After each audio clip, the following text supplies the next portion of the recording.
Les comptes doivent être gérés, mais pas au prix de la santé des agents et de la dignité des résidents. On ne peut pas parler d'équilibre quand ce sont les soignants qui tiennent à bout de bras un système déjà à genoux. Une grève s'est tenue ce vendredi 7 octobre à l'hôpital de La Loupe. À l'appel des syndicats, une majorité des salariés ont dit stop à la course aux économies au détriment du personnel et des patients.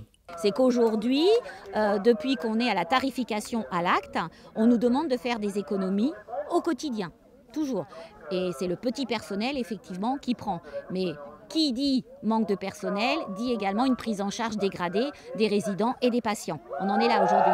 Mais c'est purement pour faire des économies financières, puisque le CREF, ça veut dire effectivement contrat de retour à l'équilibre financier, c'est-à-dire qu'on nous demande effectivement de moins de personnel, faire la même chose avec moins de personnel. C'est comme ça que beaucoup d'établissements sont passés en 12 heures, parce que du coup ça permet d'avoir moins d'effectifs, mais c'est aussi des prises en charge dégradées. On veut qu'il y ait davantage du personnel pour une prise en soin qui soit parfaite, ou du moins relativement parfaite, pour les résidents. C'est nos résidents, demain c'est nous.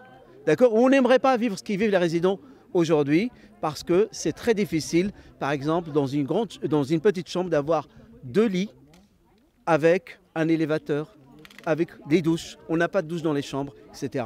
Mais ça, en fait, l'infrastructure elle est tellement mal faite que nous, au moins humainement, avoir 2 personnes en plus, ça pourrait compenser en fait la problématique infrastructure. La direction n'a pas donné suite à notre demande d'interview.